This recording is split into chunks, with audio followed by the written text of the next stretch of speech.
Bem-vindo ao Mente Empreendedora, com William Câmara e Gustavo Oliveira. Fala galera, beleza? Gus aqui, tô com o Will também. Olá, A gente tem hoje um assunto interessante para tratar com vocês, que é um assunto que a gente aprendeu com nossa própria experiência pessoal, mas também observando, né, muitos líderes que a gente veio treinando ao longo de muitos anos, né? Então é o seguinte: três erros que podem atrasar o seu desenvolvimento profissional. Não quer dizer que você não conseguiria se desenvolver, que você não conseguiu se desenvolver, mas quando a gente trata, endereça e evita essas três armadilhas, definitivamente a gente acelera e muito o nosso potencial como líder, né, como pessoa e profissional em termos de realização. O primeiro ponto, que é muito importante, que é o seguinte: limitar sonhos e metas. Dependendo do nosso background aí familiar e cultural, social do país onde nascemos, muitas vezes isso está já no nosso DNA, no nosso sangue, né? Então, é muito raramente você vê, por exemplo, um empresário, um líder brasileiro que fala assim: ah, vou criar essa empresa aqui para ser a maior do mundo. Putz, raro, hein? Muito raro. Geralmente a gente vai falar: putz, eu quero ser a melhor do meu bairro, eu quero ser a melhor do meu estado, quero ser a melhor do Brasil, talvez da América Latina. Vez. E mundo, esquece. Agora, um americano lá, nasceu nos Estados Unidos, né? O cara, ele já pensa grande, sabe? Já pensa grande. Então, tem até uma frase que fala o seguinte: sonhar grande, sonhar pequeno dá o mesmo trabalho, mais ou menos, né? Dá o mesmo trabalho.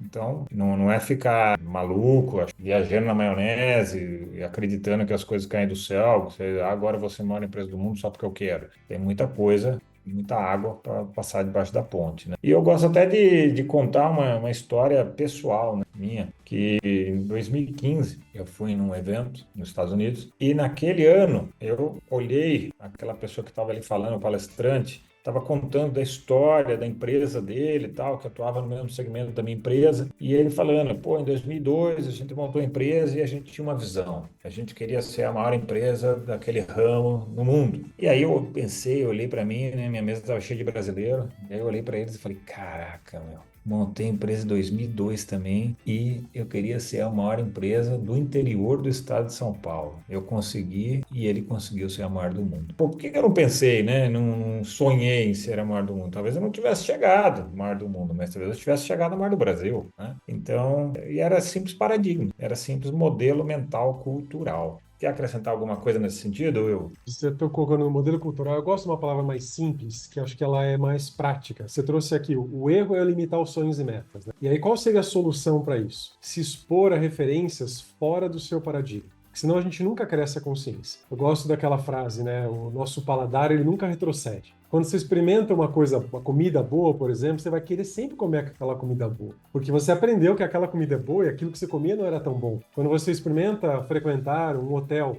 bom, você não aceita mais ficar naquela pousadinha lá, mequetrefe. E assim por diante. Tudo que você vai aumentando, expandindo as suas percepções, você já até aceita, mas não é bem aquilo que você queria, né? Então, se alguém tivesse apresentado para você a referência de que você poderia ser a maior empresa do mundo, ou seja, mostrando que é possível ser uma empresa mundial, multinacional, talvez você criasse esse mesmo sonho, essa mesma meta do mesmo tamanho que aquele cara fez em 2002, né? Eu lembro uma vez que eu estava mentorando um executivo e eu dei um conselho muito parecido com ele e falei: onde são os locais do mundo que você pode se abastecer das maiores referências para você criar uma empresa grande e não uma empresa pequena? E naquele ano ele visitou um montão de feiras, conheceu um montão de pessoas, fez um bom networking, porque ele queria ampliar a visão dele. Hoje ele tem a maior empresa do Brasil, do ramo dele, né? É um ramo novo. Eu não consigo chegar no mundo porque já está bem mais adiantado no mundo esse ramo.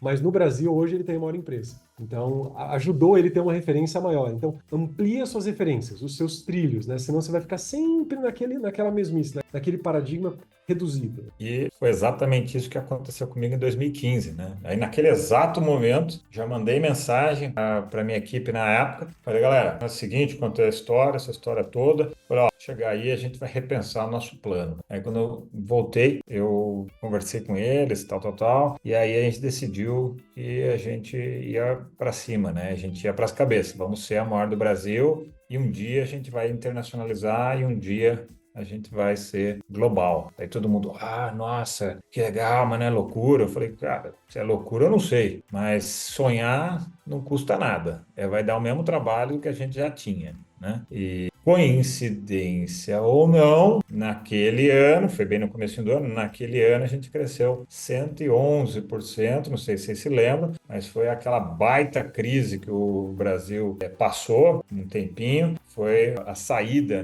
da Dilma, né, no segundo mandato dela. Foi bem naquela época que o Brasil até caiu, o PIB caiu, ou seja, toda a conjuntura econômica jogava contra. E mesmo assim, a gente foi lá e cresceu 111%. Por muitos fatores, mas também por mudar a referência mental. Então, não limite os seus sonhos e metas, né, Gus? Isso aí. Bom, Bom, o segundo erro muito comum é falta de conexões, falta de networking, de você conectar com as pessoas certas, né? Então é muito comum as pessoas se focarem naquilo que tem que ser feito e negligenciar, criar uma rede de contato. Às vezes muitas pessoas acham que é perda de tempo, mas eu trago muito esse elemento aí nas mentorias como, eu gosto do nome capital social. Tal como a gente tem, a empresa tem um caixa, o seu trabalho tem uma devolutiva, você deve dedicar um tempo para construir o seu capital social. As pessoas que vão trazer oportunidades, indicações, que vão levar você a fazer o teu caminho ser um pouco mais fluido, né? O que você acha sobre falta de networking, Gus? cara,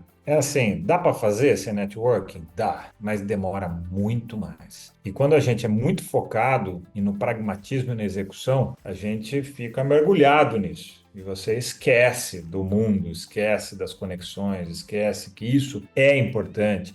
E vai, não é que não vai ter esforço, vai ter, mas vai reduzir o esforço no longo prazo, né? Então, acho que a combinação dessas duas forças, do pragmatismo, a capacidade de execução, a capacidade acabativa, mas também cultivar isso. Parece que a gente não está trabalhando, né? Quando você é empreendedor, às vezes você fica com sentimento de culpa quando você acha que você não está trabalhando, né? Ou quando você é um líder ali, não, tá sempre fazendo ali alguma coisa, mas às vezes o fazer alguma coisa é ir num evento, é se conectar com pessoas, é cultivar relacionamentos e assim por diante. Então, isso também é trabalhar, né? Eu considero deixar na agenda como uma tarefa, sabe?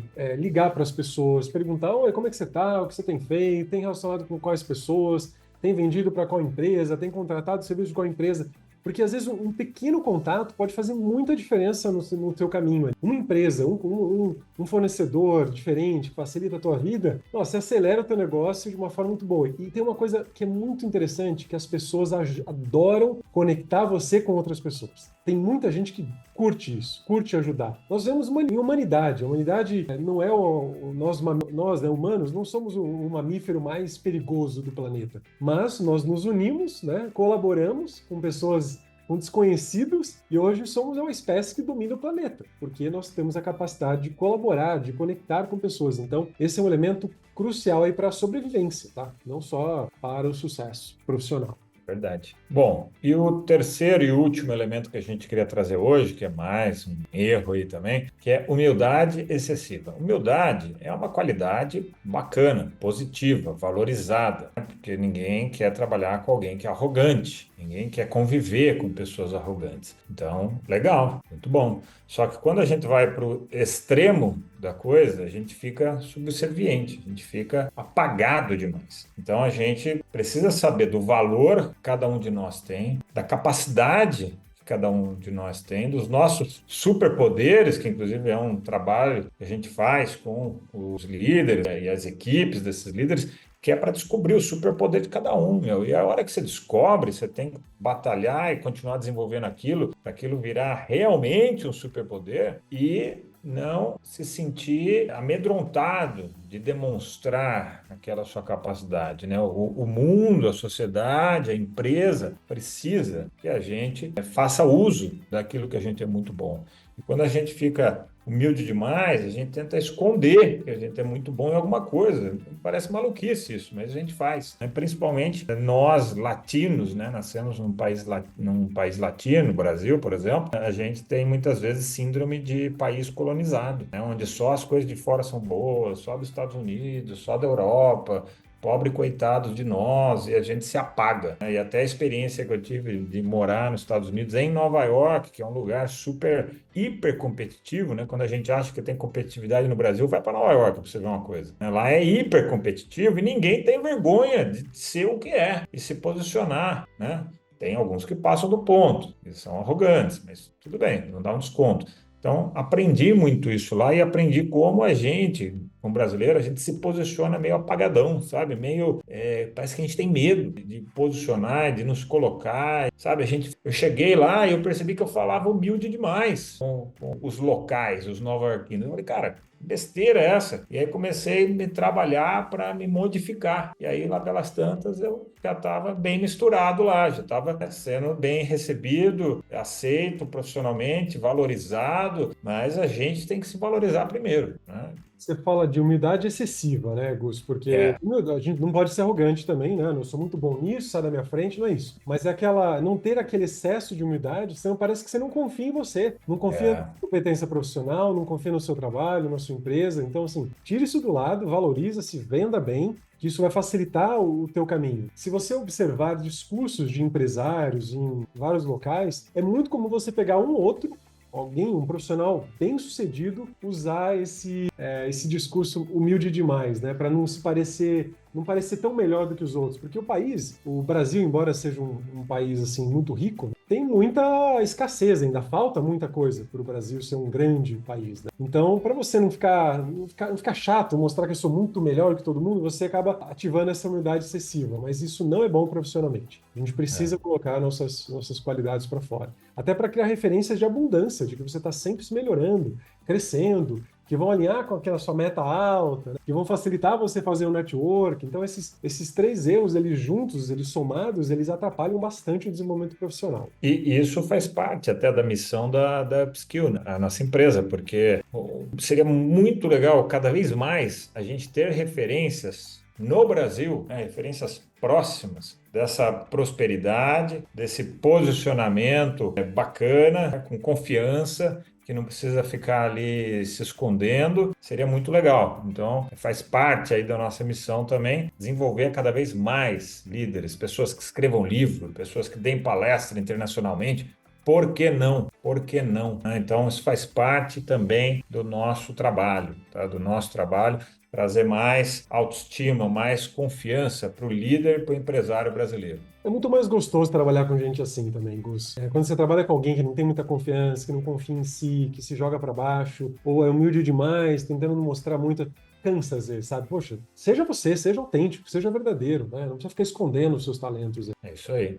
E agora, em resumo, né, essas três questões, limitar sonho, humildade excessiva, não networking, elas são altamente correlacionadas. Altamente correlacionadas.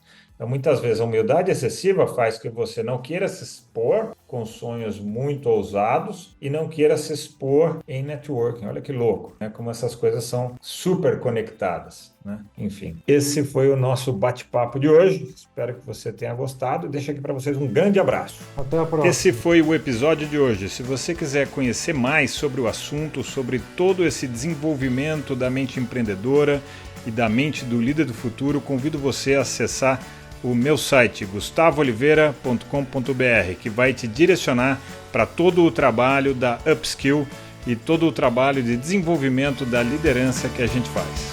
Um grande abraço!